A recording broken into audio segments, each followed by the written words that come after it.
Necesito el dinero urgente, exigió mi hijo, entregándome la deuda de $280,000 de su esposa, como si fuera una simple factura. No me decepciones, mamá, agregó Richard, con la voz fría. Le di una sonrisa. Cuando volvieron esa noche para recoger el dinero, encontraron la casa vacía, con solo un sobre la mesa. Pero antes de continuar, verifica si ya estás suscrito al canal y escribe en los comentarios, ¿desde dónde estás viendo este video? Nos encanta saber hasta dónde están llegando nuestras historias. El sonido del timbre a las 6 de la mañana nunca trae buenas noticias. Yo ya estaba despierta, observando el amanecer desde la ventana de la cocina, sosteniendo mi taza de té con ambas manos para absorber su calor. El invierno en Tijuana siempre fue despiadado, pero a mis 65 años, mis huesos parecían sentir el frío de forma más aguda. Cuando abrí la puerta, mi corazón se aceleró. Miguel estaba allí parado, su rostro tenso, iluminado por la luz tenue del amanecer. Mi único hijo, que rara vez me visitaba a menos que necesitara algo. No hubo abrazo, solo un beso apresurado en el aire cerca de mi cara mientras pasaba junto a mí, entrando sin esperar invitación. «Mamá, necesito hablar». Su voz tenía esa firmeza que yo conocía tan bien, la misma que usaba su padre cuando quería algo. Miguel fue directo a la cocina, donde mi taza de té aún humeaba. Sin ceremonia, se sentó a la mesa y puso una carpeta de cuero marrón frente a él. «Café, por favor, solo». No era una petición, era una orden. Preparé la bebida en silencio, observándolo por el rabillo del ojo. A sus 40 años, Miguel llevaba la postura impaciente de alguien perpetuamente tarde para algo más importante. Sus dedos tamborileaban en la carpeta mientras revisaba constantemente su celular. «¿Cómo están Luciana y los niños?», pregunté, poniendo el café frente a él. «Están bien. Mira, mamá, no tengo mucho tiempo». Abrió la carpeta y sacó unos papeles. «Tenemos un problema serio. Luciana hizo algunas inversiones que no salieron bien». Un escalofrío recorrió mi espalda. No era la primera vez que escuchaba algo así. En los últimos 5 años, desde la muerte de mi esposo, Roberto, Miguel había tomado el control de mis finanzas. Lo que comenzó como ayuda para una viuda desorientada se transformó gradualmente en una transferencia constante de recursos, siempre con la promesa de devolución que nunca se materializaba. Él deslizó un extracto bancario hacia mí. El número resaltado en rojo hizo que mi estómago se hundiera. 280,000 geleras. «Es una deuda con gente seria, mamá». Miguel tomó un sorbo del café. «Luciana se metió con unas personas que no bromean. Necesito este dinero para mañana». Mis manos comenzaron a temblar. «Miguel, eso es casi todo lo que tengo. Es mi jubilación, la venta de la casa de la playa, todo lo que quedó después de que tu padre». «¿Y para qué necesitas ese dinero?», me interrumpió bruscamente. «Vives en esta casa que ya está pagada. Tus gastos son mínimos. Tengo mis medicinas, mis tratamientos. Somos familia, mamá». Su voz se endureció. «Siempre dijiste que harías cualquier cosa por mí». Ahí estaba la frase mágica. Familia. El argumento final que siempre me hacía ceder, entregarme, sacrificarme. ¿Cuántas veces había escuchado eso ya? 20,000 para el negocio que no funcionó. 50,000 para resolver un problema con proveedores. Siempre la misma promesa. Es solo un préstamo. Lo devuelvo tan pronto como las cosas mejoren. Miré el extracto en mis manos y luego al hijo que apenas reconocía. ¿Dónde estaba el niño de ojos brillantes que corría por el jardín con un avión de juguete en las manos? ¿Cuándo se transformó en este hombre de expresión dura que me trataba como un banco personal? «Necesito tiempo para pensar», murmuré. «No hay tiempo, mamá». Miguel golpeó la mesa haciendo temblar las tazas. «Necesito este dinero hoy. Mañana será demasiado tarde». Se levantó y caminó hasta la ventana, mirando el jardín cubierto por una fina capa de nieve. Cuando se giró, su voz era más suave, calculada. «Sabes que nunca te lo pediría si no fuera importante. Es por la seguridad de Luciana, de los niños. Nuestros problemas también serán tus problemas si esto no se resuelve. Una amenaza velada. Mi propio hijo. Está bien, respondí finalmente, la voz casi inaudible. Voy a transferir. El alivio en el rostro de Miguel era casi palpable. Sonrió por primera vez desde que llegó. Sabía que podía contar contigo. Miró su reloj. Tengo una reunión ahora, pero vuelvo esta noche para cenar y lo resolvemos, ¿ok? Asentí con la cabeza, incapaz de hablar. Miguel guardó los papeles, terminó el café de un trago y caminó hacia la puerta. Antes de salir, se volteó.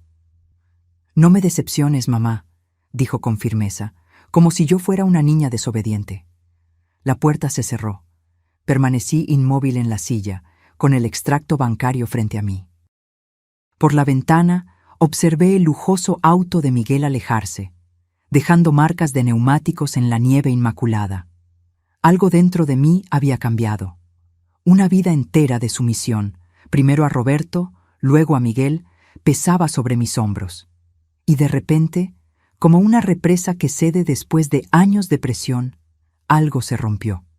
Con las manos aún temblorosas, agarré el teléfono y llamé a la única persona que siempre me dijo la verdad, incluso cuando yo no quería escucharla. Teresa, soy Cecilia. Necesito tu ayuda. Teresa llegó en menos de una hora. Nos conocíamos desde la universidad. Ella siguió una carrera como abogada, mientras yo abandoné mis estudios para casarme con Roberto. Ella nunca aprobó mis elecciones, pero siempre estuvo cerca, como un faro constante que yo insistía en ignorar. ¿280,000? Teresa casi derrama el té que le serví. Cecilia, eso es una locura. Es prácticamente todo lo que tienes. Asentí, sintiendo el peso de la realidad. No es la primera vez, Teresa. El año pasado fueron $75,000 para una expansión del negocio. Antes de eso, $40,000 para resolver un problema con proveedores. Hice una pausa. Nunca volví a ver ese dinero. Teresa apoyó la taza en la mesa con más fuerza de la necesaria. ¿Y por qué sigues dándole dinero, Cecilia? Siempre has sido tan lista en tantas cosas. ¿Cómo no puedes ver lo que está pasando? La pregunta me golpeó como una bofetada. ¿Por qué seguía haciendo esto? ¿Por amor? ¿Por miedo? ¿Por costumbre? Es mi hijo, respondí automáticamente. Y tú eres su madre, no su banco, replicó Teresa. Roberto te manipuló durante 40 años y ahora Miguel está siguiendo los pasos de su padre. ¿Cuándo va a parar esto? Miré por la ventana el pequeño jardín de invierno que cuidaba con tanto cariño. Las rosas estaban durmientes, esperando pacientemente la primavera para florecer de nuevo. Como yo, persistían año tras año, independientemente de las condiciones. Hoy, respondí, sorprendiéndome a mí misma. Esto se acaba hoy. Teresa me miró fijamente, confundida. ¿Qué quieres decir? Respiré hondo, sintiendo algo dentro de mí romperse y luego recomponerse, diferente, más fuerte. Quiero que me ayudes a transferir todo mi dinero a una cuenta que Miguel no conozca. Y quiero que me ayudes a salir de esta casa antes de que regrese. Los ojos de Teresa se abrieron como platos. Luego, lentamente, se formó una sonrisa en su rostro. Cecilia Vasconcelos, esperé casi 45 años para escucharte decir algo así. Sacó su celular del bolso.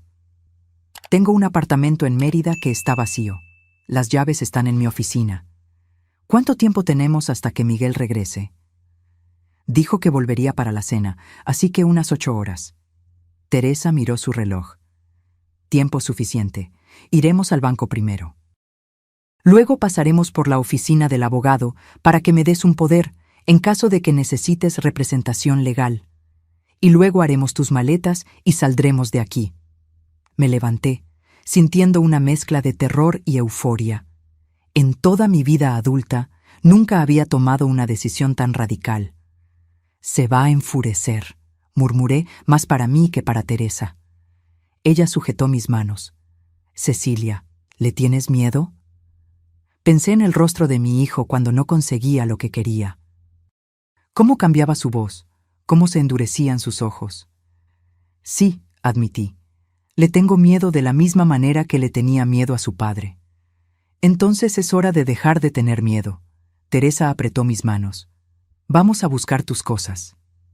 En mi habitación, agarré la maleta que solo había usado 2 veces en la última década.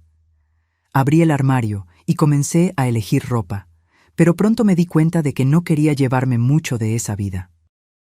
Solo lo esencial, algunas ropas, mis medicinas, documentos importantes y las pocas joyas de valor sentimental que no habían sido vendidas para financiar los negocios de Miguel.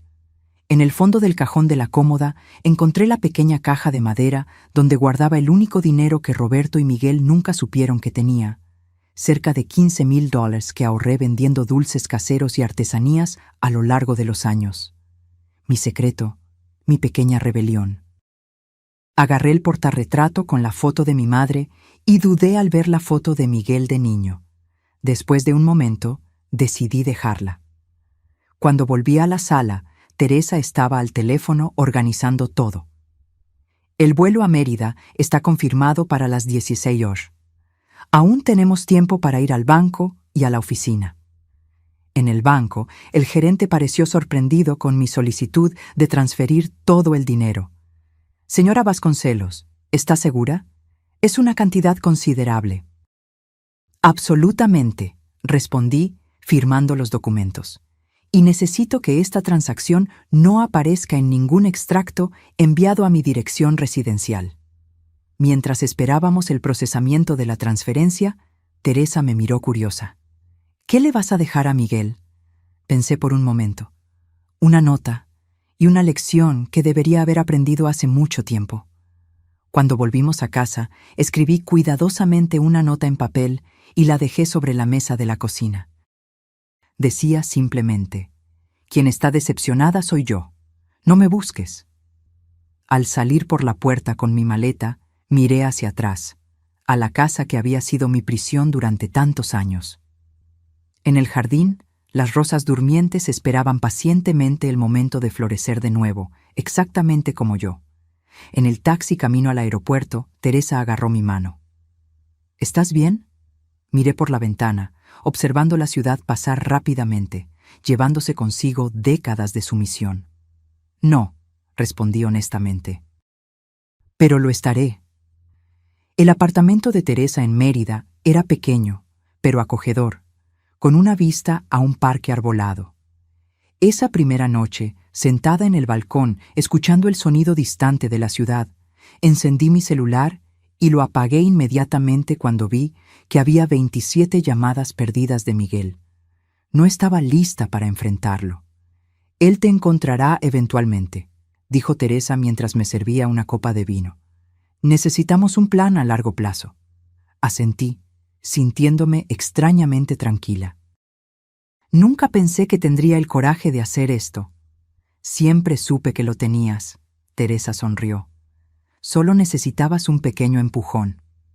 En los días siguientes, mi teléfono no paraba de sonar. Miguel, su esposa Luciana, incluso mi hermana Clara, que probablemente había sido reclutada para intentar localizarme. En uno de los mensajes de voz, Miguel alternaba entre súplicas desesperadas y amenazas veladas. «Mamá, por favor, llámame. Estoy preocupado por ti». Y después, «No puedes simplemente desaparecer así. La casa está a mi nombre, ¿recuerdas? Piensa bien lo que estás haciendo». Era verdad. La casa estaba a su nombre, una decisión que Roberto había tomado años atrás para facilitar la herencia. Otra forma de control que acepté sin cuestionar. Una semana después de mi fuga, comencé a reconstruir mi vida. Abrí una cuenta en un nuevo banco. Alquilé un pequeño apartamento cerca del parque y comencé a buscar algo para ocupar mi tiempo. A mis 65 años, nunca había trabajado formalmente, pero descubrí que mis dulces caseros y artesanías tenían un mercado en los mercadillos locales. Teresa permaneció en Tijuana, pero se convirtió en mis ojos y oídos. Fue ella quien me contó sobre la visita furiosa de Miguel a su oficina. Estaba fuera de control, me dijo por teléfono. Exigía saber dónde estabas, amenazaba con demandarte, decía que no tenías capacidad mental para tomar decisiones financieras. ¿Y qué le dijiste?, pregunté. Le dije que estabas perfectamente cuerda y que, si continuaba con las amenazas, yo presentaría una orden de restricción. Teresa se rió. Se puso rojo de vergüenza. Creo que nadie lo había enfrentado antes. Al final del primer mes, recibí una carta formal del abogado de Miguel. Exigían mi regreso inmediato, alegando preocupación por mi salud mental y amenazando con presentar una acción judicial para declararme incompetente. En el mismo sobre había una nota escrita a mano por Luciana, sorprendentemente humilde. Cecilia, por favor, vuelve. Miguel está fuera de control. Los acreedores nos están presionando. Te necesitamos. Entregué los documentos a Teresa, quien se encargó de responder formalmente, adjuntando informes médicos recientes que comprobaban mi cordura y una declaración detallada de los préstamos que Miguel me había extorsionado a lo largo de los años. No tienen un caso, Teresa me garantizó. Pero Miguel no se rinde fácilmente. Perdió su banco personal y eso lo enfureció. En el segundo mes recibí una visita inesperada. Luciana apareció en mi nuevo apartamento, pálida y visiblemente más delgada. ¿Cómo me encontraste?, pregunté, sorprendida al verla en mi puerta. Contratamos un detective, admitió ella, pareciendo avergonzada. ¿Puedo entrar? Dudé, pero terminé dejándola pasar. Luciana miró alrededor de mi pequeño apartamento con curiosidad. Es acogedor, comentó, claramente sorprendida al verme viviendo en un espacio tan modesto después de la casa espaciosa que había dejado atrás. Es mío, respondí simplemente. Nos sentamos en el pequeño balcón, el parque visible a lo lejos. Luciana sostenía su taza con las manos temblorosas. Las cosas están mal, Cecilia, dijo finalmente. Miguel está diferente, agresivo, perdiendo el control. ¿Cómo están mis nietos?, pregunté, sintiendo una punzada de culpa. Con miedo. No entienden lo que está pasando. Miguel vendió el auto. Estamos tratando de vender el apartamento de verano. Todo para pagar las deudas. Hizo una pausa. No fueron solo los $280,000, Cecilia. Hay mucho más. No me sorprendió. Roberto siempre tenía otra deuda oculta también. Entonces no viniste aquí para convencerme de volver, afirmé. Viniste a pedir más dinero. Luciana miró hacia abajo. Es más complicado que eso. Los hombres a quienes debemos no son pacientes. Miguel les dijo que tú tienes el dinero. Un escalofrío recorrió mi espalda. ¿Me usó como garantía? Luciana no respondió, pero su silencio fue confirmación suficiente. Necesitas salir de esa casa, Luciana, dije, sujetando sus manos. Lleva a los niños y ve a casa de tus padres. No es tan simple, murmuró ella. Miguel lo controla todo. Nuestras cuentas, nuestros documentos. Su voz falló. No sé cómo salir. De la misma forma que yo no sabía, fueron sus siguientes palabras, dichas tan bajo que casi no las escuché. Sus palabras me conmovieron profundamente. Era verdad.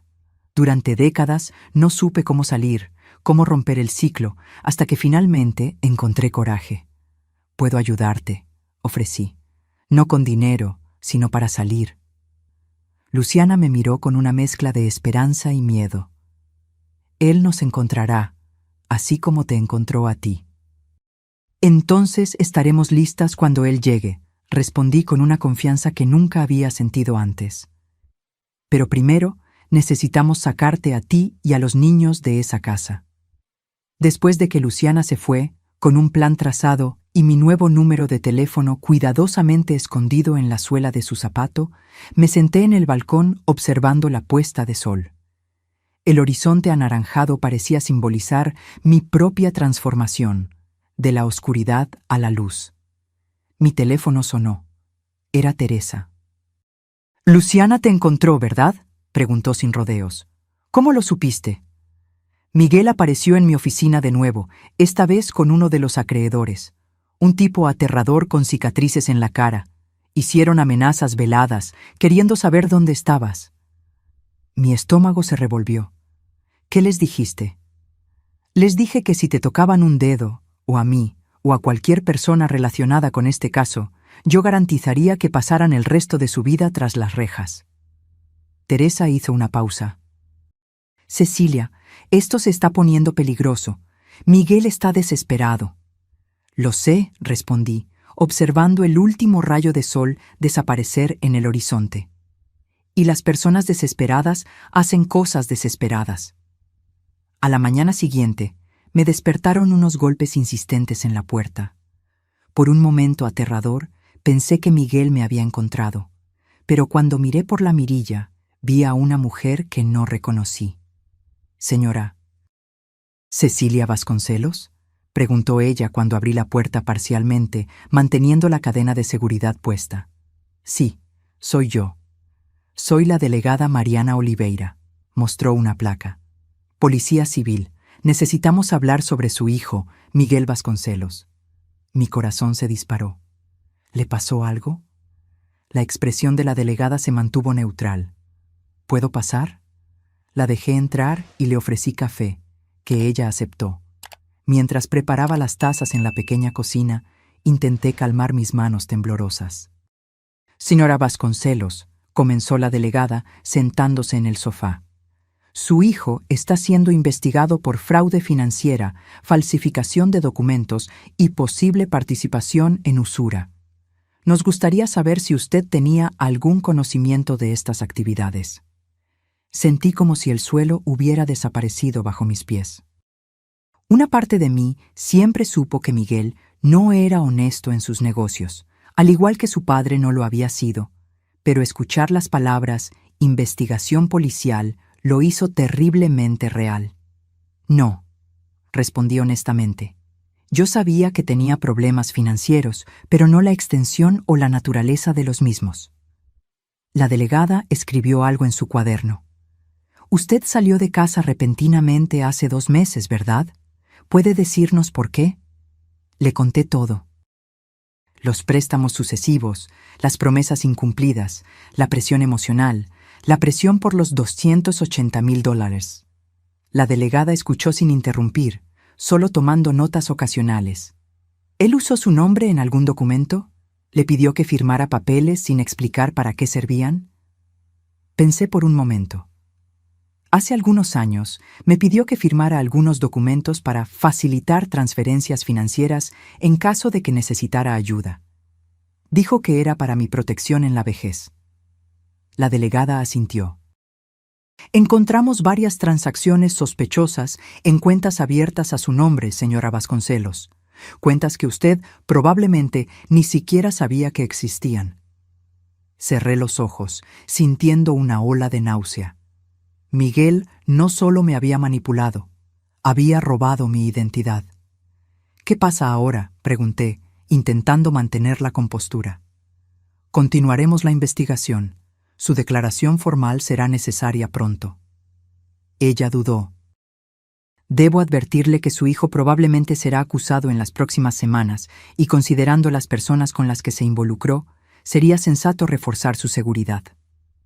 Después de que la delegada se fue, llamé a Teresa, quien prometió volar a Mérida en el próximo vuelo. Siempre supe que Miguel estaba metido en cosas turbias, dijo, pero nunca imaginé que llegaría a este punto.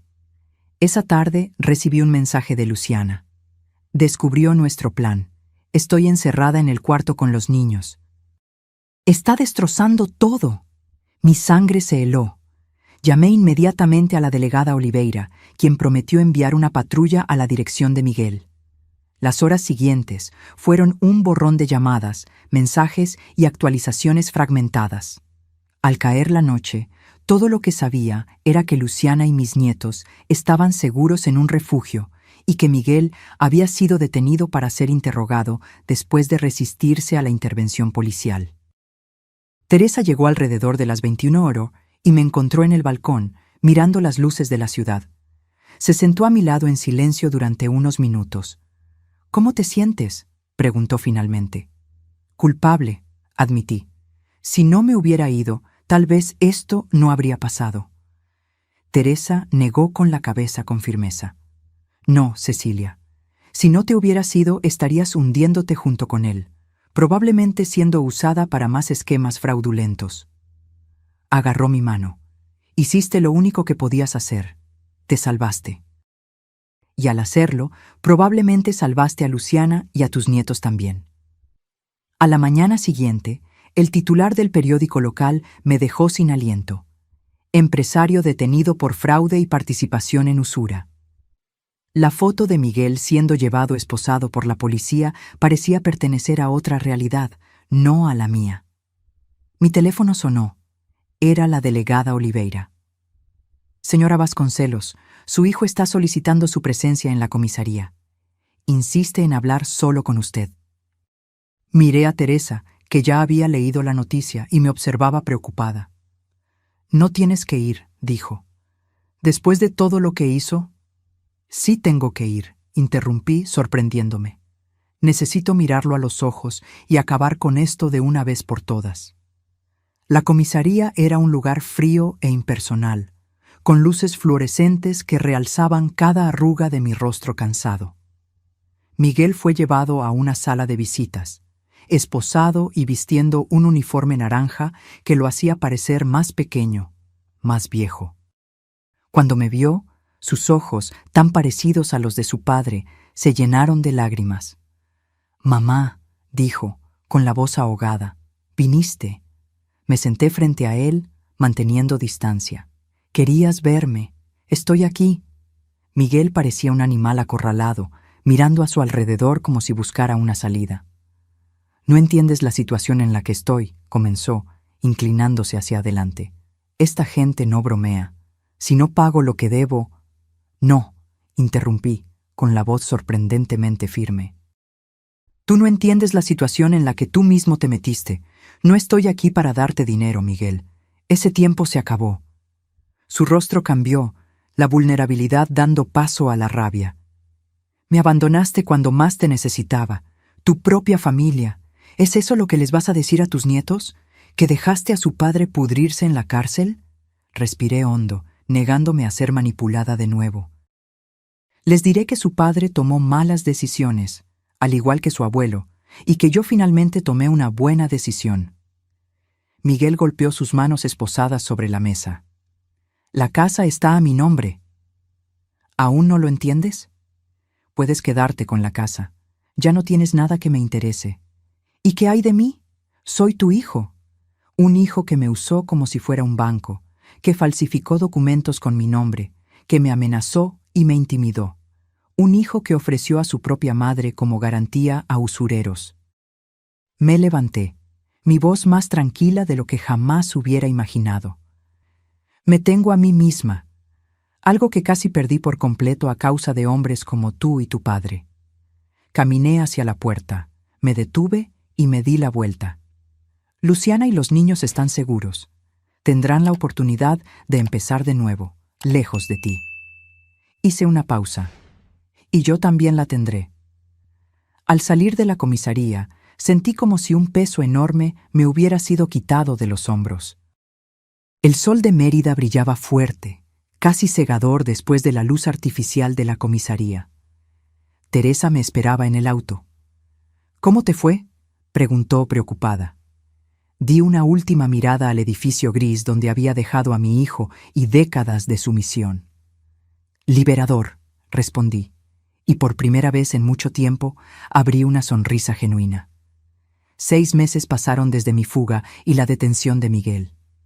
El invierno había llegado a Mérida, trayendo lluvias frecuentes y noches más frías. Mi pequeño apartamento ahora parecía un verdadero hogar, con mis plantas en el balcón y mis piezas de artesanía coloridas adornando las paredes. Luciana y mis nietos, Pedro, de 7 años, y Juliana, de 5, se habían mudado a Cancún, cerca de su familia. Hablamos semanalmente por videollamadas, una tecnología que aprendí a dominar con la ayuda de Teresa. Los niños se estaban adaptando bien a la nueva vida, aunque todavía preguntaban por su padre de vez en cuando. «Abuela, ¿cuándo podemos visitarte?», preguntó Pedro durante nuestra última conversación. «En las vacaciones de julio, cariño. Prometo que iremos al parque y tomaremos helado juntos». La imagen de Luciana apareció en la pantalla, sonriendo tímidamente. Parecía más saludable ahora, con mejillas más llenas y una mirada más tranquila. ¿De verdad nos estás invitando, Cecilia? Claro. Mi apartamento es pequeño, pero cabemos todos. Será bueno escuchar la risa de los niños por aquí.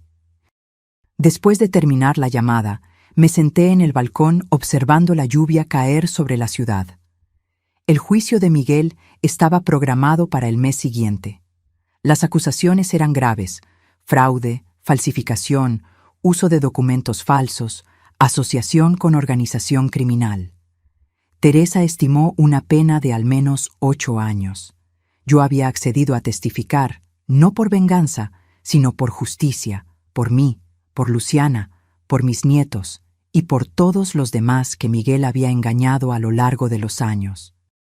El teléfono sonó, sacándome de mis pensamientos. Era un número que no reconocí. Cecilia Vasconcelos.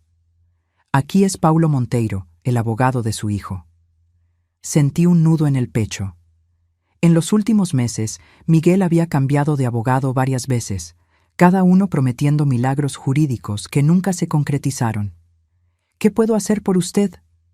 Miguel quiere proponer un acuerdo. Tiene información sobre operaciones más grandes que pueden interesar al fiscal a cambio de una pena reducida, pero necesita su ayuda. Respiré hondo, ya imaginando a dónde iba a parar esto. ¿Qué tipo de ayuda? Financiera, por supuesto, para cubrir los honorarios de un equipo jurídico especializado. $180,000. Casi me río. La audacia era increíble. Señor Monteiro, ya no tengo esa cantidad y, aunque la tuviera, no la usaría de esa manera. Señora Vasconcelos. Su tono se endureció. Su hijo se enfrenta a más de 8 años de prisión. Como madre, comencé. Como madre, me interrumpió. Usted debería... Como madre, interrumpí de vuelta. Hice lo que pude durante décadas. Ahora, Miguel necesita enfrentar las consecuencias de sus propias acciones. Hubo un silencio prolongado al otro lado de la línea. Él dijo que usted respondería así. Me pidió que le dijera que aún tiene copias de los documentos que usted firmó. Documentos que podrían incriminarla en algunos de sus esquemas. Mi estómago se revolvió, pero mantuve la voz firme. Dígale a mi hijo que el chantaje es un crimen más para añadir a su lista, y que estoy dispuesta a enfrentar cualquier acusación si eso significa finalmente romper este ciclo. Colgué el teléfono con las manos temblorosas. Llamé a Teresa inmediatamente y le conté la conversación. Está mintiendo, me garantizó. Cualquier documento que puedas haber firmado, ya se lo aclaramos a la policía que hubo manipulación. Además, la investigación ya estableció un patrón de comportamiento por su parte. Aún así, esa noche fue difícil. Me quedé despierta, revisando mentalmente cada papel que había firmado a lo largo de los años a petición de Miguel o Roberto. ¿Cuántos contratos, cuántos poderes, cuántos documentos apenas leía, confiando en que mi marido o mi hijo tenían mis mejores intereses en mente? A la mañana siguiente, me despertaron unos golpes en la puerta. Era la delegada Oliveira de nuevo, acompañada por otra policía. Señora Vasconcelos, necesitamos que venga con nosotras a la comisaría. Hubo un desarrollo en el caso de su hijo. En el camino la delegada explicó. Miguel intentó sobornar a un guardia para que pusiera un celular de contrabando en su celda. El guardia, que formaba parte de una operación interna, había grabado todo. En la comisaría me mostraron la transcripción de una llamada que Miguel pretendía hacer tan pronto como tuviera el teléfono. Era para uno de los hombres a quienes debía dinero, ofreciendo mi dirección en Mérida como garantía de que pagaría sus deudas. Mi madre tiene dinero escondido. Si no puedo pagar, ¿sabes dónde encontrarla? Leí las palabras, sintiendo una frialdad que parecía venir de dentro de mis huesos. Mi propio hijo estaba dispuesto a poner mi vida en riesgo para salvar su propio pellejo. Señora Vasconcelos, la delegada habló suavemente. Considerando estas nuevas evidencias, le estamos ofreciendo protección policial temporal y sugerimos firmemente que considere mudarse de nuevo. Volví a casa, escoltada por un policía. Teresa ya estaba allí, informada por la delegada. Me abrazó tan pronto como entré. Ya estoy buscando un nuevo lugar para ti, un condominio cerrado con seguridad en Guadalupe. Miré alrededor de mi pequeño apartamento, a las plantas que tanto cuidaba, las cortinas coloridas que había cosido, la vista del parque que me traía paz todas las mañanas. No, dije, sorprendiéndome. No voy a huir de nuevo. No voy a dejar que Miguel siga controlando mi vida, incluso tras las rejas. Teresa me miró con una mezcla de preocupación y admiración. Cecilia, esos hombres son peligrosos. Lo sé, y tomaré todas las precauciones necesarias, pero este es mi hogar ahora, el primero que realmente elegí para mí. No voy a renunciar a él. En los días siguientes, instalamos un sistema de seguridad completo, con cámaras, alarmas y cerraduras reforzadas. La policía aumentó el patrullaje en el vecindario, y 2 policías encubiertos se turnaban en un coche estacionado frente al edificio. Luciana me llamó en pánico después de ser informada de la situación. Cecilia, ven aquí, quédate con nosotros, por favor. Estoy segura, cariño, la tranquilicé. Y ahora tengo una vida aquí, mis mercadillos de artesanía, mis amigas, mis clases de acuarela para adultos mayores. Me reí un poco. A los 65 años, finalmente descubrí quién soy cuando no estoy cuidando de hombres ingratos. Una semana después, cuando el pánico inicial pasó, recibí un sobre oficial.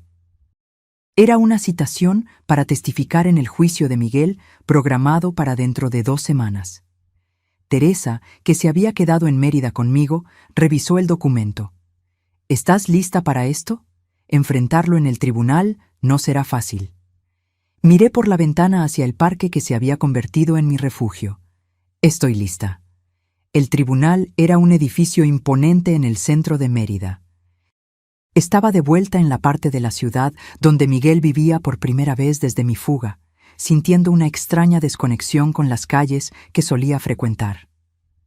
Teresa conducía mientras yo observaba el paisaje urbano pasar por la ventana. ¿Nerviosa?, preguntó cuando estacionamos. Extrañamente no. Siento como si estuviera cerrando un capítulo. En el tribunal me senté junto a Teresa en la primera fila.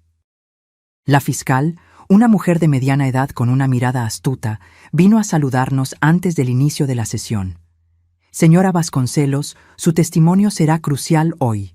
Miguel intenta presentarse como víctima de las circunstancias, manipulado por aliados más poderosos. Siempre fue bueno en presentarse como víctima, comenté. La puerta lateral se abrió y Miguel entró, escoltado por 2 guardias. Estaba más delgado, con el rostro marcado por ojeras profundas. Nuestras miradas se encontraron por un instante, la suya suplicante, la mía firme. El juez entró y todos se levantaron. El juicio comenzó con las formalidades procesales, seguidas por el testimonio de peritos forenses que detallaron la complejidad de los esquemas financieros de Miguel. Cuando mi nombre fue finalmente llamado, caminé hacia el estrado de los testigos con pasos lentos, pero decididos. Después del juramento, el fiscal comenzó. Señora Vasconcelos, ¿puede contarnos sobre su relación con el acusado, su hijo? Miré directamente a Miguel mientras hablaba. Lo crié sola después de la muerte de mi marido, hace 5 años. Antes de eso, vivíamos como una familia aparentemente normal. Hice una pausa. Solo aparentemente. ¿Cómo así? Mi marido, Roberto, padre de Miguel, también era manipulador y controlador financieramente. Miguel aprendió del mejor. El fiscal asintió. ¿Puede detallar cómo su hijo la manipuló financieramente? Les conté todo. Los préstamos sucesivos, las promesas incumplidas, la presión emocional, el chantaje velado. En el último episodio, él exigió $280,000, prácticamente todos mis ahorros, para supuestamente pagar una deuda de su esposa. Cuando me di cuenta de que nunca volvería a ver ese dinero, al igual que no vi los valores anteriores, decidí irme. ¿Qué le hizo tomar esa decisión después de tantos años cediendo a sus exigencias? Pensé por un momento, buscando las palabras correctas. Cuando dijo, "No me decepciones, mamá", me di cuenta de que no me veía como una persona, solo como un recurso a ser explotado. En ese momento, algo dentro de mí se rompió y se arregló de una manera diferente. El abogado de Miguel se levantó para el contrainterrogatorio. Era un hombre de mediana edad, con un traje caro y expresión calculadora. Señora Vasconcelos, ¿usted se considera una buena madre? La pregunta me tomó por sorpresa. Vi al fiscal empezar a oponerse, pero levanté ligeramente la mano. Durante décadas, creí que ser una buena madre significaba darle todo a mi hijo: dinero, tiempo, mi autoestima. Ahora entiendo que ser una buena madre también significa enseñar responsabilidad y consecuencias. Usted abandonó a su hijo cuando más la necesitaba, el abogado insistió. No, señor. Dejé de permitir comportamientos destructivos. Hay una gran diferencia. ¿Y qué hay de las amenazas que su hijo supuestamente hizo contra usted? ¿No cree conveniente que estas alegaciones solo estén surgiendo ahora, cuando él está a punto de proponer un acuerdo con el fiscal? Permanecí tranquila, a pesar de la insinuación. Las grabaciones hablan por sí mismas, y no creo conveniente que mi propio hijo haya ofrecido mi dirección a criminales como garantía para sus deudas. Creo que es trágico. Cuando finalmente me despidieron, volví a mi asiento, sintiendo las piernas temblar. Teresa apretó mi mano en silencio. El juicio continuó con otros testimonios. Empleados de Miguel, clientes perjudicados, incluso Luciana, que describió años de mentiras y manipulación. Durante todo ese tiempo, observé a Miguel ponerse cada vez más agitado, cuchicheando furiosamente con su abogado. Al final del día, cuando el juez anunció un receso hasta la mañana siguiente, Miguel me miró una última vez antes de ser llevado. Ya no había súplica en sus ojos, solo un odio frío que me hizo estremecer. De vuelta en el hotel esa noche, no podía dormir. La expresión de Miguel me acechaba. Era la misma expresión que Roberto solía tener cuando no conseguía lo que quería. Una mezcla de rabia y cálculo, como si estuviera planeando su próximo paso. Por la mañana volvimos al tribunal para escuchar las alegaciones finales. El fiscal presentó un caso sólido, detallando años de fraude y manipulación. El abogado de Miguel intentó retratarlo como un empresario en dificultades que cometió errores, pero no crímenes intencionales. Cuando el juez se retiró para deliberar, Teresa y yo fuimos a una cafetería cercana a tomar café. Yo estaba distraídamente revolviendo mi café cuando noté a un hombre sentado a unas mesas de distancia observándonos. Cuando nuestras miradas se encontraron, él desvió rápidamente la mirada. «Teresa», susurré, «ese hombre nos está observando». Ella miró discretamente. «Debe ser un reportero». El caso recibió algo de atención de los medios locales. Pero algo en la postura del hombre, la manera en que evitaba el contacto visual mientras claramente nos monitoreaba, me alarmó. «Volvamos al tribunal», sugerí. Al salir, noté que el hombre también se levantó. En el camino de vuelta, mantuvo distancia, pero continuó siguiéndonos. En el tribunal, mencioné el incidente a uno de los policías, que prometió estar atento. La sesión se reanudó con el juez regresando para anunciar su decisión. En el caso del Estado contra Miguel Roberto Vasconcelos, este tribunal lo considera culpable de todas las acusaciones. Una ola de alivio me invadió, inmediatamente seguida por una profunda tristeza. Mi hijo, el niño que un día cargué en mis brazos, era ahora oficialmente un criminal condenado. El juez continuó, detallando la sentencia. 10 años de prisión con posibilidad de libertad condicional después de 4 años, además de multas e indemnización a las víctimas. Miguel permaneció impasible durante la sentencia. Cuando los guardias se acercaron para llevárselo, se giró en mi dirección. «Esto no ha terminado», dijo, lo suficientemente alto para que yo oyera. «Te vas a arrepentir». Al salir del tribunal, noté de nuevo al mismo hombre observando a la distancia. Esta vez lo señalé directamente al policía que nos acompañaba. El hombre se dio cuenta y desapareció rápidamente entre la multitud. «Necesitamos volver al apartamento hoy mismo», le dije a Teresa mientras caminábamos hacia el coche. «No me siento segura aquí». En la semana siguiente al juicio, intenté retomar mi rutina en Mérida. La protección policial se había reducido a patrullas periódicas, ya que las amenazas de Miguel parecían menos viables ahora que estaba condenado y bajo vigilancia constante. Una tarde, al volver del mercadillo donde vendía mis piezas de artesanía, noté un coche desconocido estacionado cerca de mi edificio. Algo en el vehículo me puso en alerta máxima. Tal vez eran las ventanas muy oscuras o el hecho de estar estratégicamente posicionado para tener una vista de la entrada del edificio. En lugar de entrar, pasé de largo y llamé a la delegada Oliveira. «Puede que no sea nada», admitió ella, «pero no cuesta nada verificar. Quédese en un lugar público mientras enviamos a alguien». Entré en una cafetería cercana y esperé, observando por la ventana. 20 minutos después, una patrulla se acercó al vehículo sospechoso.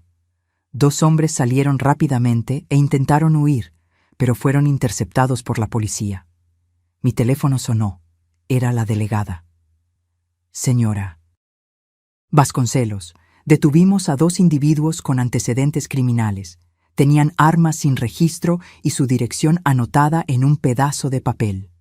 Un escalofrío recorrió mi espalda. «¿Asociados de Miguel?» «Probablemente. Los estamos interrogando ahora. ¿Tiene un lugar seguro para quedarse por unos días?» Llamé a Teresa inmediatamente.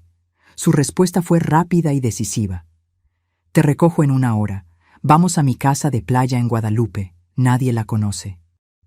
Volví a mi apartamento, escoltada por la policía, para empacar algunas pertenencias esenciales. Mientras hacía una maleta a toda prisa, miré alrededor al hogar que había construido con tanto cariño.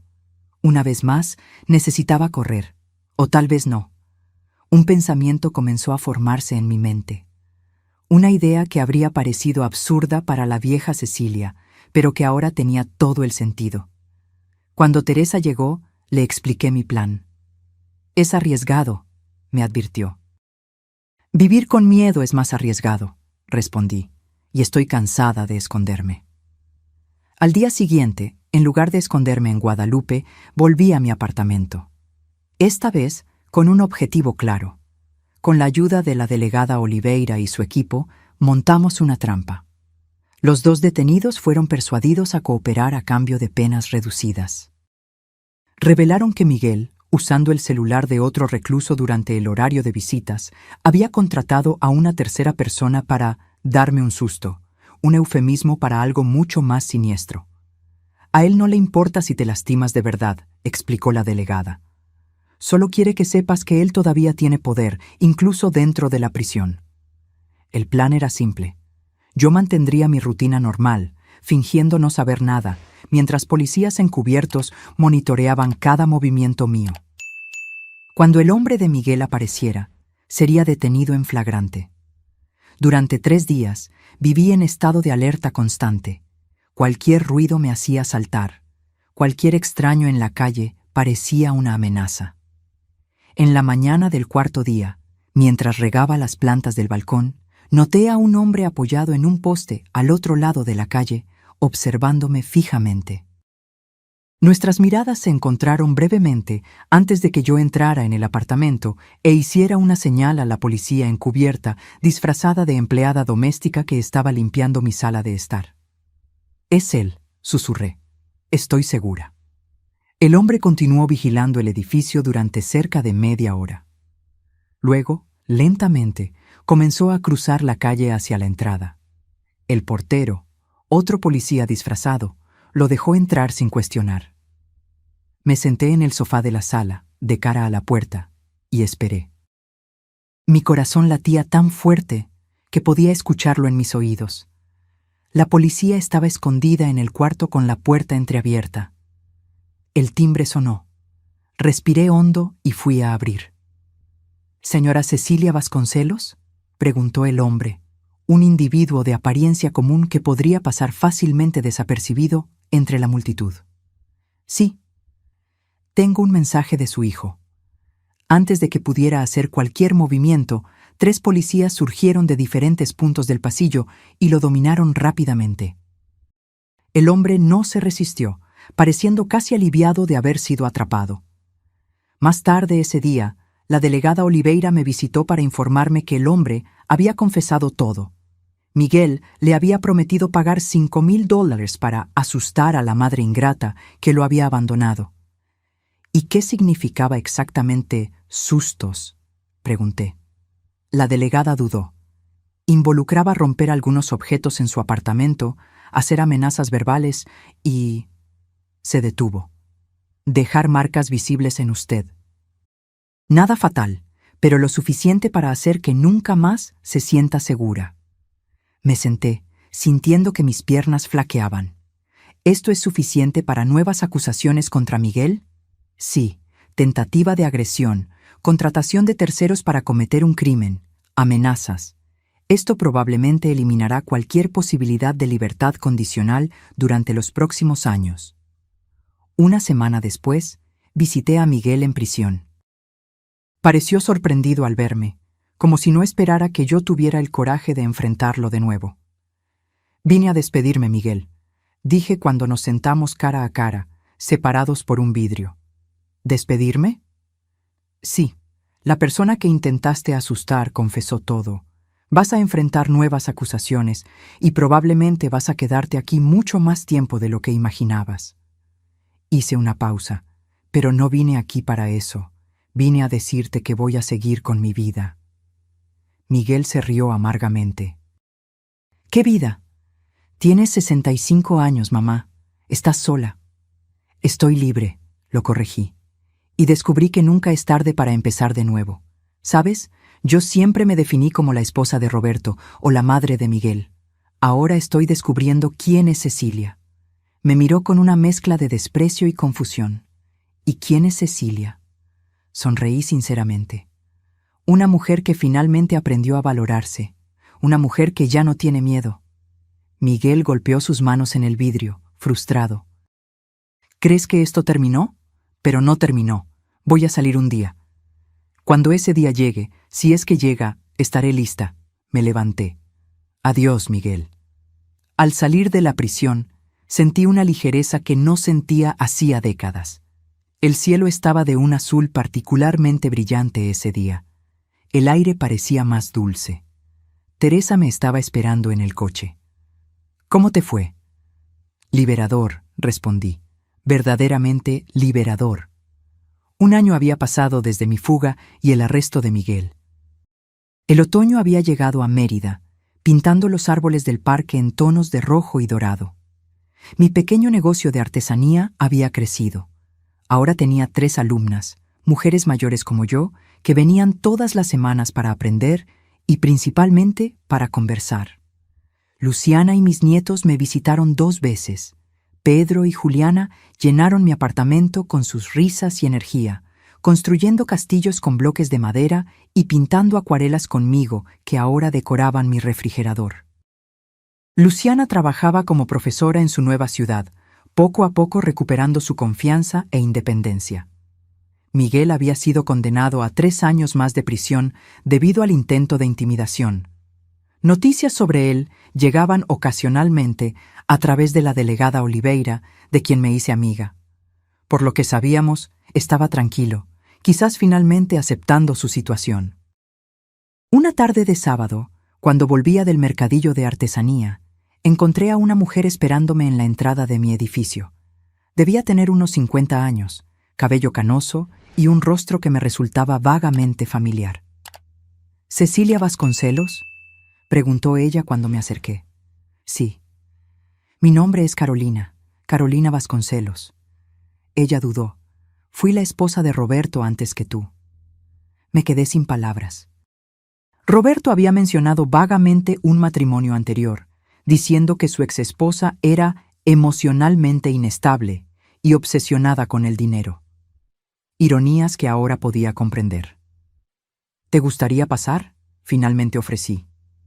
Sentada en mi pequeña sala de estar, con 2 tazas de té entre nosotras, Carolina explicó el motivo de su visita. Vi la noticia sobre Miguel en el periódico, sobre cómo te manipuló financieramente durante años. Ella respiró hondo. Roberto hizo lo mismo conmigo.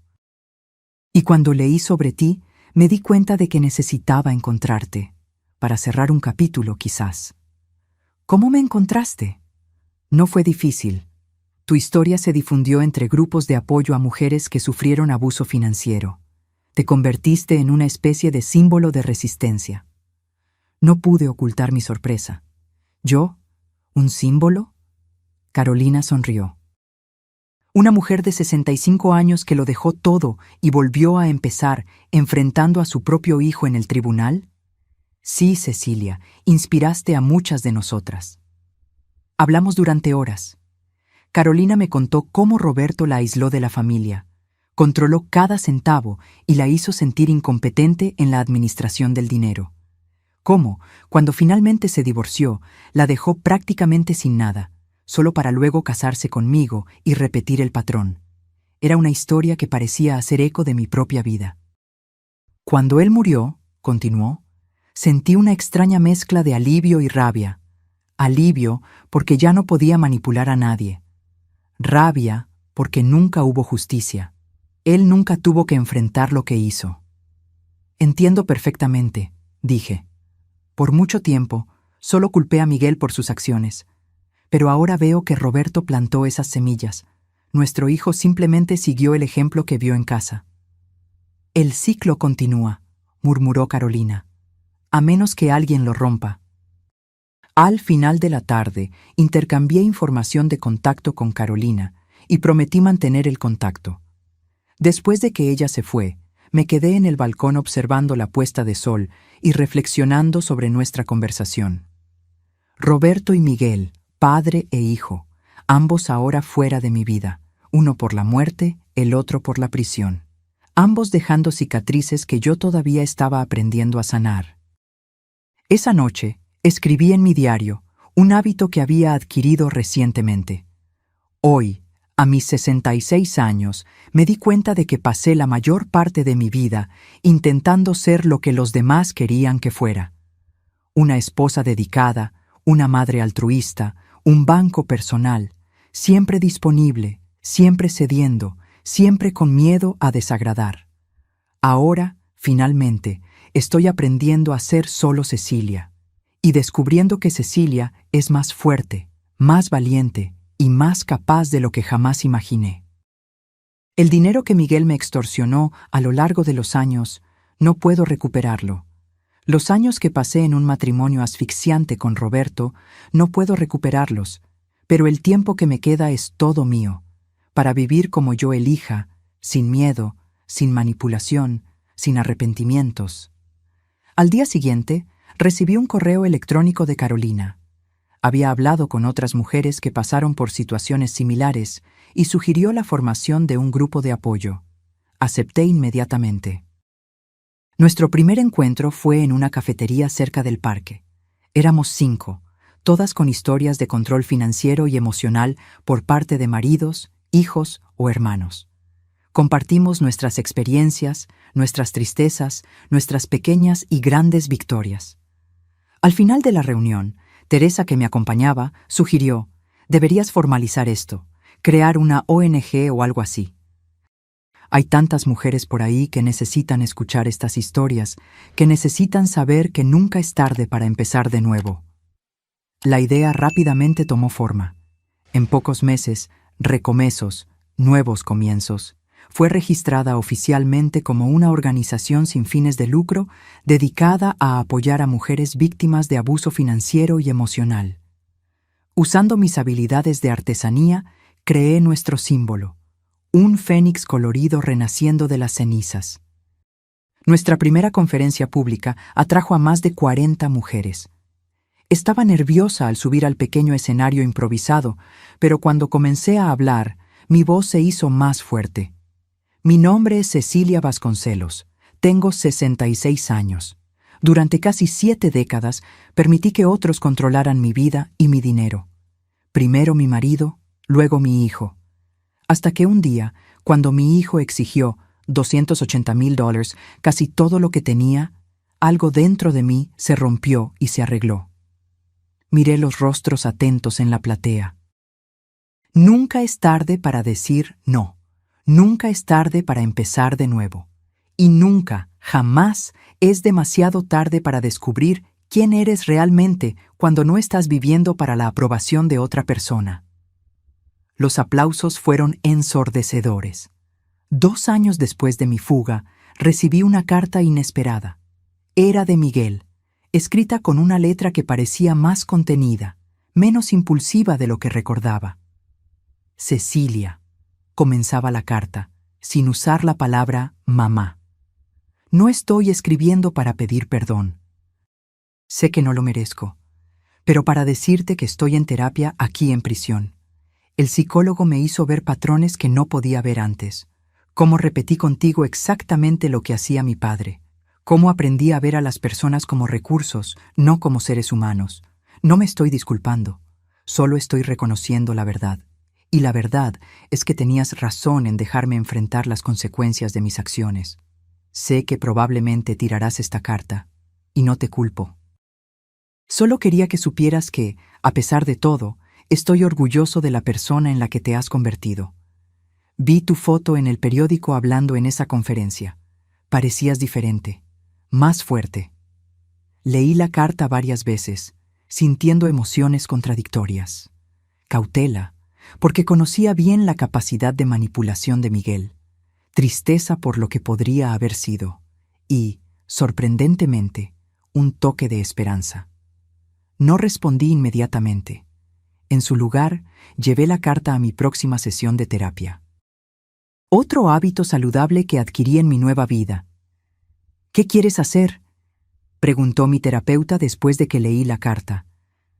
No sé. Una parte de mí quiere creer que realmente está cambiando. Otra parte me recuerda cuántas veces fui engañada antes. ¿Y si ambas partes tienen razón? ¿Y si realmente está intentando cambiar, pero aún no es seguro para ustedes reconectarse?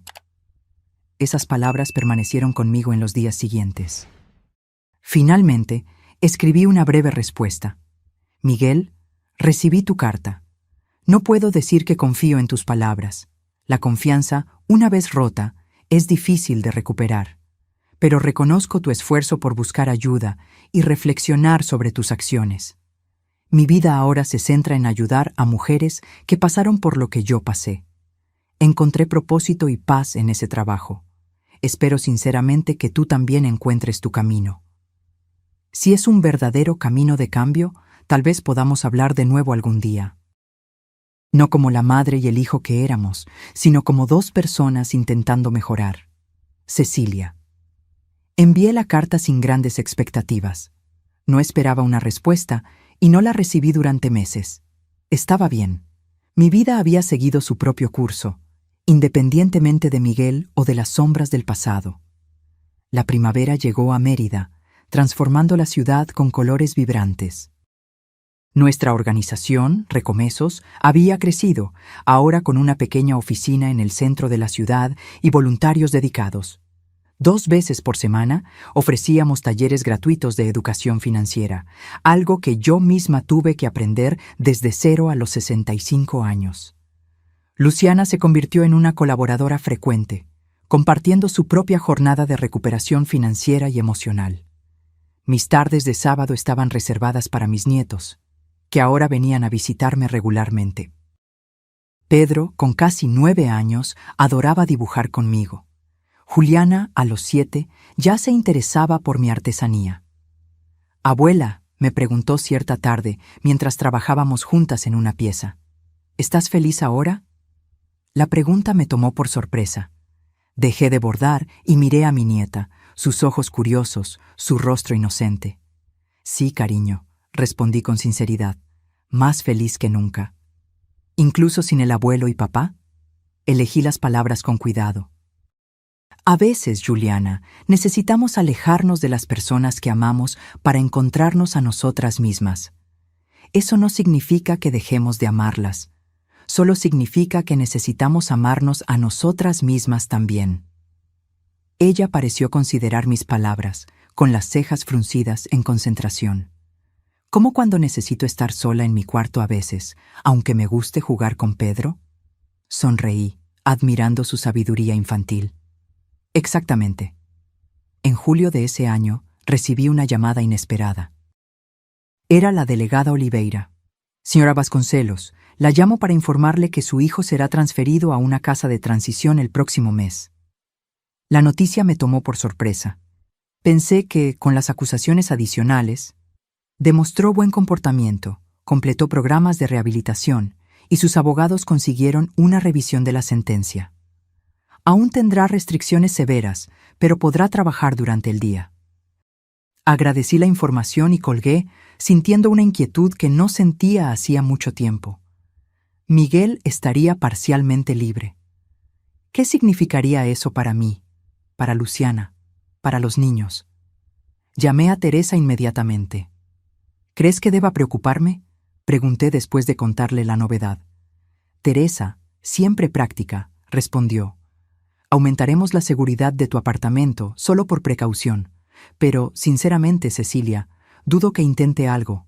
Tendría mucho que perder. Una semana después, recibí otra carta de Miguel. A diferencia de la anterior, esta fue formal, casi distante.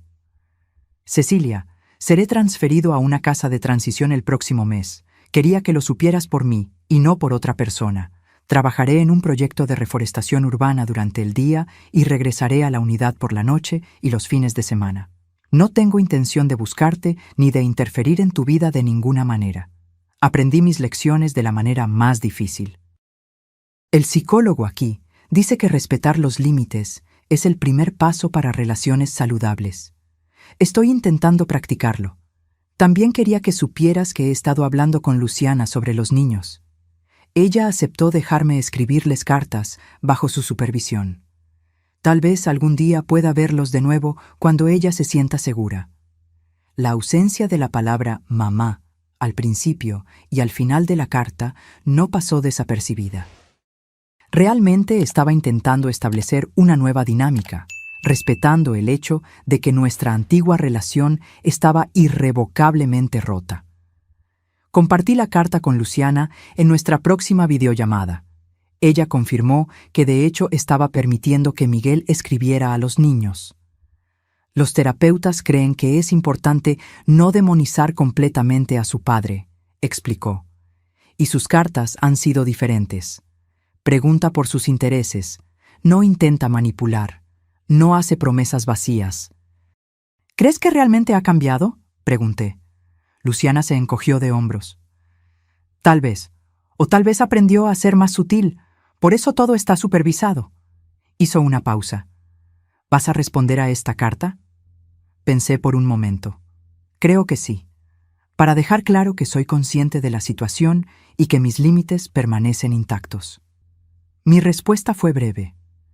Miguel, gracias por informarme sobre tu transferencia. Te deseo todo lo mejor en esta nueva fase. Me alegra saber que estás en contacto supervisado con tus hijos. Merecen un padre que pueda ser saludable y positivo en sus vidas. Como dije antes, encontré mi camino. Espero sinceramente que tú encuentres el tuyo también. Cecilia. Julio llegó con un calor intenso. En un miércoles particularmente caluroso, recibí una llamada inesperada. Señora Vasconcelos, aquí es Roberta, del Centro de Transición Correccional. Tenemos un problema con su hijo, Miguel Vasconcelos. Mi corazón se disparó. ¿Está bien? Físicamente sí, pero hubo un incidente en el lugar de trabajo hoy. Discutió con otro recluso y, bueno, se negó a devolver el golpe cuando fue provocado. De hecho, se alejó y encontró a un supervisor. El problema es que esto lo convierte en un objetivo para otros reclusos, y estamos preocupados por su seguridad. ¿Qué tiene eso que ver conmigo?, pregunté, confundida. Miguel solicitó transferencia a otro proyecto, de preferencia uno donde pudiera trabajar solo o con supervisión directa.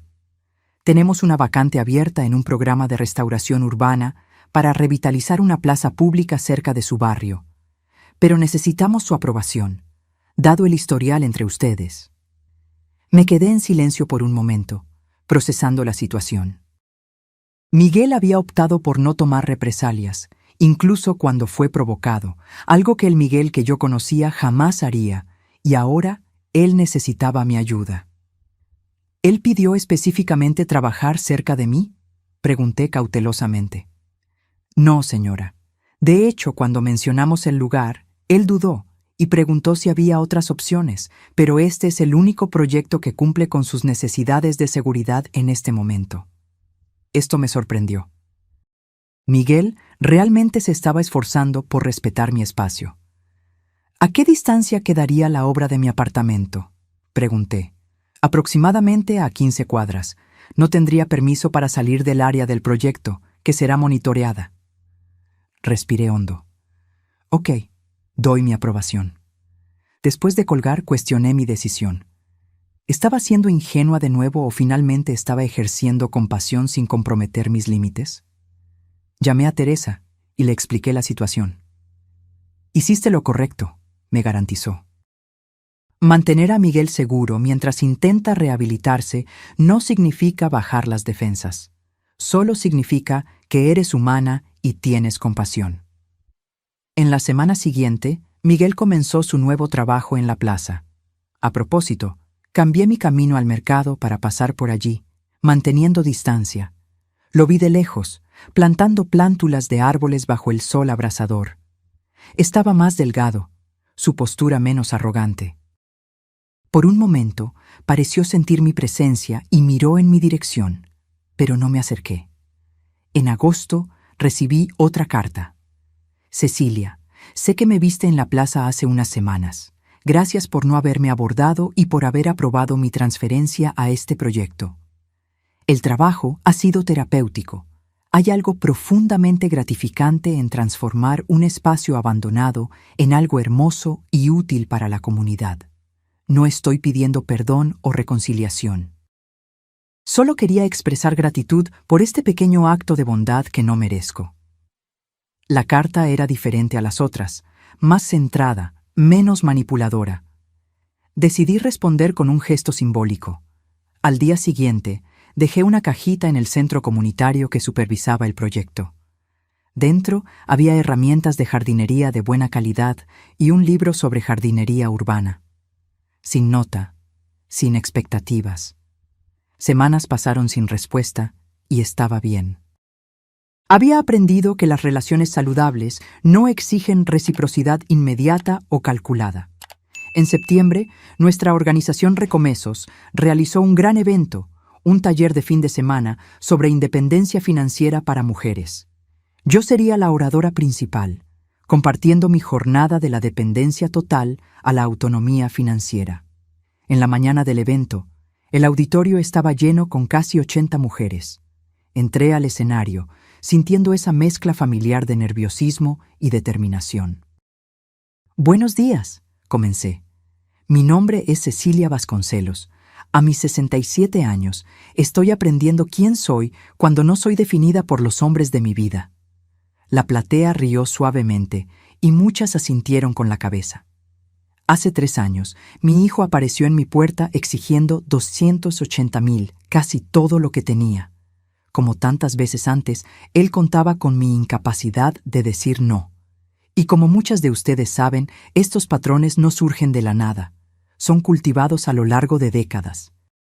En mi caso, todo comenzó con mi marido controlando cada centavo, cada decisión, haciéndome creer que era incapaz de administrar mi propia vida. Mientras hablaba, noté un movimiento en el fondo de la sala. Una figura alta y delgada había entrado discretamente y estaba parada cerca de la puerta. Mi corazón se aceleró al reconocer a Miguel. Por un momento, perdí el hilo de lo que estaba diciendo. La platea se dio cuenta de mi vacilación y algunos se voltearon para ver lo que me había distraído. Respiré hondo y continué. El momento más difícil y liberador de mi vida fue cuando finalmente dije no. Cuando salí por la puerta, solo con una maleta y la determinación de no ser más una extensión de la cuenta bancaria de otra persona. Hablé durante 30 minutos más, consciente de la presencia silenciosa de Miguel en el fondo de la sala. No intentó acercarse, solo escuchó. Cuando terminé, fui aplaudida de pie. Mujeres vinieron a mí para compartir sus historias, pedir consejos, agradecer. Miguel permaneció donde estaba, esperando pacientemente que la multitud se dispersara. Finalmente, cuando el salón estaba casi vacío, se acercó lentamente. Parecía inseguro, vulnerable de una manera que nunca había visto antes. «Hola», dijo simplemente. «Hola», respondí. «Tu discurso fue a la vez poderoso y doloroso de escuchar». Hizo una pausa. «Gracias por las herramientas de jardinería». Nos quedamos en un silencio incómodo. Dos personas que antes eran tan cercanas ahora prácticamente extrañas. «¿Cómo supiste del evento?», pregunté finalmente. «Luciana lo mencionó en una carta. Pedí permiso especial para venir solo a escuchar». Asentí, dándome cuenta de cómo estaba respetando los límites, pidiendo permiso en lugar de asumir derechos. «¿Estás bien?», pregunté, genuinamente curiosa. «Estoy diferente», respondió después de un momento de reflexión, aprendiendo a convivir con las consecuencias de mis elecciones. Aprendiendo a existir sin manipular o controlar. Me miró directamente, aprendiendo que las personas no son medios para un fin. Hablamos durante casi una hora.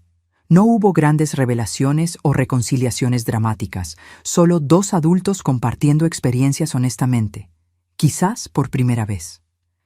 Cuando nos despedimos, Miguel preguntó, «¿Podemos hacer esto de nuevo algún día?».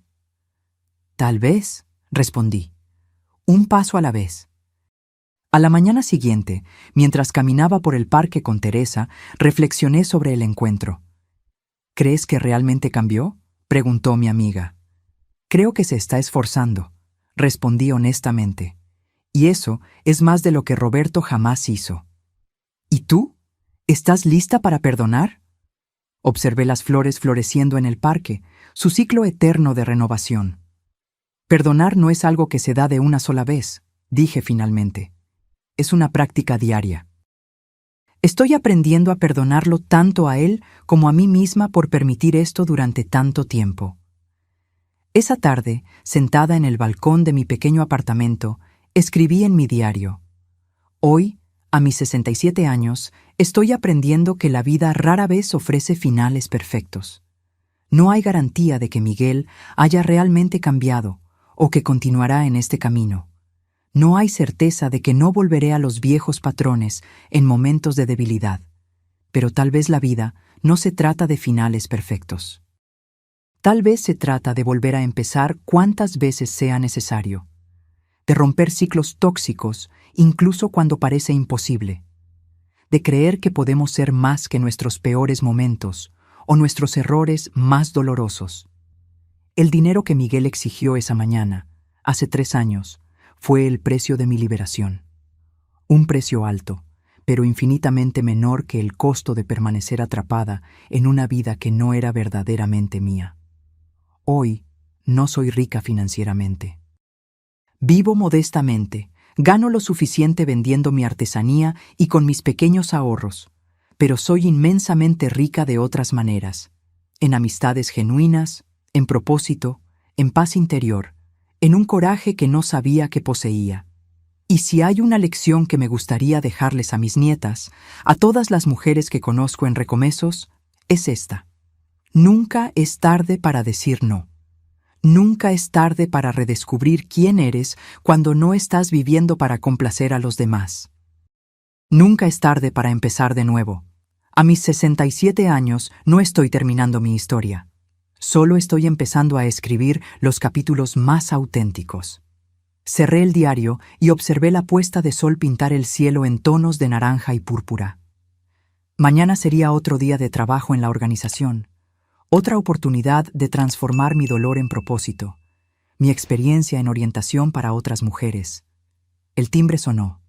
Era Teresa con una botella de vino. «Para celebrar», dijo ella, entrando. «¿Qué estamos celebrando?» 3 años desde que dijiste no, 3 años de libertad. Sonreímos y brindamos bajo el cielo del atardecer. «Por el coraje», propuse. Por Cecilia, corrigió Teresa, finalmente viviendo su propia vida. Ahora, si te gustó esta historia, haz clic en suscribirte y dime en los comentarios qué parte te dejó con la boca abierta. Y no olvides hacerte miembro para tener acceso a videos exclusivos que no publico aquí. Te espero allí.